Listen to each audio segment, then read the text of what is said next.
ఈ కులం ఆ కులం అని కాదు, అన్ని సామాజిక వర్గాల్లోనూ పెళ్లికాని ప్రసాదుల సంఖ్య పెరుగుతోంది. గతంలో ఆడపిల్ల ఇంట్లో ఉంటే గుండెల మీద కుంపటి అనుకునేవారు.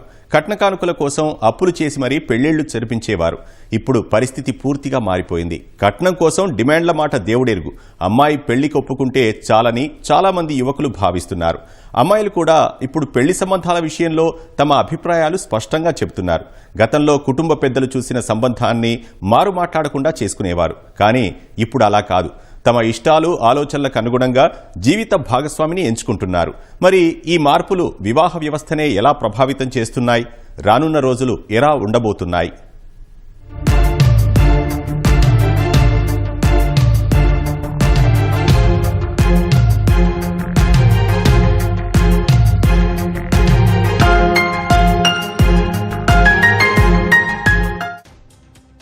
ఒకప్పుడు తమ పిల్లలకు పెళ్లి చేయాలంటే కుటుంబ నేపథ్యం, మంచి చెడులు విచారించేవారు. ఆడపిల్ల అడుగుపెట్టే ఇంట్లో సుఖ సంతోషాలతో జీవించాలని భావించేవారు. కానీ ఇప్పుడు కాలంతో పాటు ప్రాధాన్యతలు మారాయి.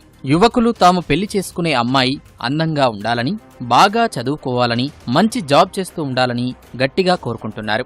మంచి కట్న కానుకలు కూడా తీసుకొని వస్తే బోనస్ గా భావిస్తున్నారు. యువతులు కూడా మేము మాత్రం తక్కువ అంటూ తాము పెళ్లి చేసుకునే అబ్బాయి హీరోలా కనిపించాలి, పెద్ద ఉద్యోగం, లక్షల్లో జీతం, అతడు తల్లిదండ్రులకు దూరంగా పట్టణాల్లో జీవించాలని కోరుకుంటున్నారు. తోడికోడలు లేకపోతే బెటర్, విదేశాల్లో స్థిరపడే అబ్బాయైతే మరీ మంచిదని చెప్పేస్తున్నారు. ఈ పోకడలతో చాలా మంది యువకులు పెళ్లి కాకుండా ముదురు బెండకాయల్లా మిగిలిపోతున్నారు.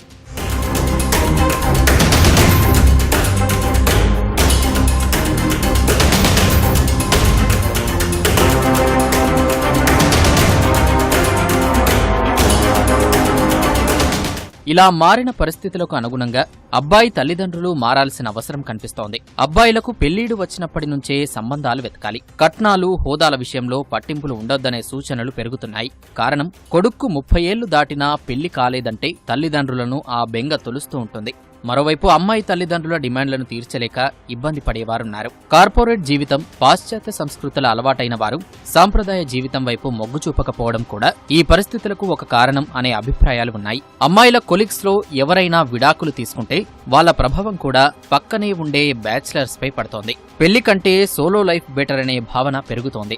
మరికొందరు అబ్బాయి మంచివాడా చెడ్డవాడా అని తెలుసుకోవడానికి సహజీవనం వైపు మల్లుతున్నారు. ఇవన్నీ మన వివాహ వ్యవస్థ పవిత్రతకు సవాల్గానే మారుతున్నాయి.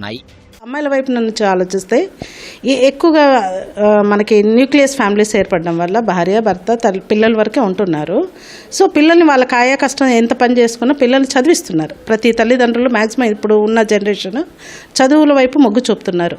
ఏదో ఎంతో కొంత బీటెక్ చదవడం అలాంటి చదువులు చదివాక పిల్లలు నాగరికమైన జీవితం అనుభవించడానికే కోరుకుంటున్నారు. మంచి మెట్రోపాలిటన్ సిటీస్లో ఉండడానికి కానీ, మంచి లైఫ్, హైఫైమ్ లైఫ్ లీడ్ చేయడానికి కానీ అమ్మాయిలు ఆలోచిస్తున్నారు. సో అట్లాంటి టైంలో కనుక పల్లెటూరు వాతావరణంలో, పల్లెటూరులో అబ్బాయిలు కూడా చదువుకొని వ్యవసాయం చేసే వాళ్ళు చాలామంది ఉన్నారు. బీఎస్సీ అగ్రికల్చర్ చేసి, ఎంఎస్సీ అగ్రికల్చర్ చేసి తల్లిదండ్రుల మీద ప్రేమ అవ్వచ్చు, లేదంటే ఊర్లో ఉన్న భూమి మీద ప్రేమ అవ్వచ్చు, ఏదన్నా కానివ్వండి, వాళ్ళ సొంత రీజన్స్తోని పల్లెటూరులో చాలా వరకు అబ్బాయిలు జీవనం సాగిస్తున్నారు. కానీ అమ్మాయిల వైపు నుంచి ఆలోచించేసరికి వాళ్ళు కొంత చదువుకొని మంచి లైఫ్ లీడ్ చేయాలనే ఉద్దేశంతో తల్లిదండ్రులు కూడా మేము వ్యవసాయం చేశాము, మా పిల్లలు కూడా మళ్ళీ వ్యవసాయ కుటుంబంలోకి వెళ్తే అక్కడ ఇబ్బందులు పడతారేమో అనే ఉద్దేశంతో దాదాపుగా వ్యవసాయం చేసే కుటుంబాల్లో కానీ, వ్యవసాయం చేసే మగపిల్లలు కానీ అమ్మాయిని ఇవ్వడానికి కొంతవరకు వెనకంజ వేయడం అనేది వాస్తవమే జరుగుతుంది. కర్ణాటకలోని కొందరు పెళ్లికాని యువకులు 2024లో ఓ బృందంగా ఏర్పడి ఆధ్యాత్మిక యాత్ర చేపట్టారు. మాండ్య నుంచి చామరాజనగర్లోని ఎంఎం హిల్స్ వరకు బ్రహ్మచారిగల్ పేరిట 200 కిలోమీటర్లు పాదయాత్ర చేశారు.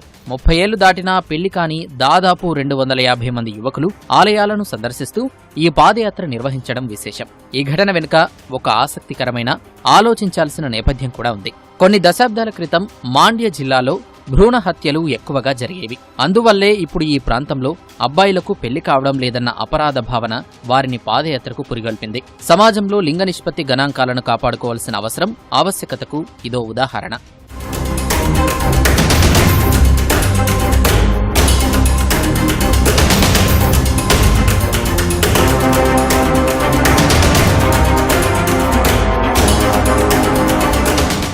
గ్రామాల్లో నివసిస్తున్న రైతులకు తమ అమ్మాయిని ఇవ్వడానికి తల్లిదండ్రులు ఇష్టపడడం లేదు. వ్యవసాయం చేస్తున్న యువకులతో పెళ్లికి అమ్మాయిలు ఆసక్తి చూపడం లేదు. దీంతో పెళ్లికాని బ్రహ్మచారులు ఎక్కువయ్యారు. రైతులు వధువు సంక్షోభాన్ని ఎదుర్కొంటున్నారు. కట్నం లేకుండా పెళ్లి చేసుకుంటామన్నా ముందుకు రావడం లేదని, ఇక తమకు దేవుడే దిక్కని కర్ణాటక యువకులు పాదయాత్ర నిర్వహించారు. భవిష్యత్తులో ఇతర వృత్తుల వారు ఈ తరహా యాత్రలు చేయాల్సిన పరిస్థితి వచ్చేలా కనిపిస్తోంది.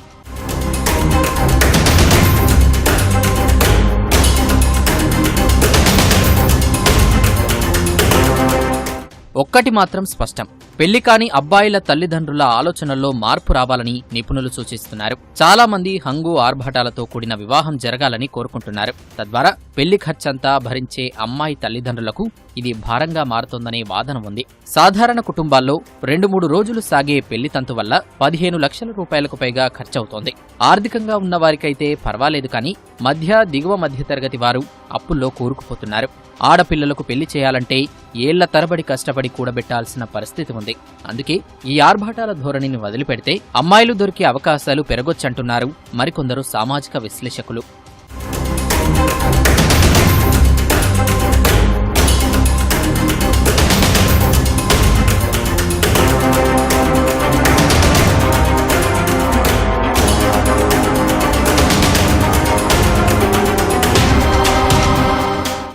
ఆలస్యంగా పెళ్లి కావడం లేదా కాకపోవడం యువకులకు మాత్రమే కాదు, సమాజానికి కూడా నష్టం చేస్తోంది. పెళ్లిళ్లు కాకుంటే సంతానం తగ్గిపోతోంది.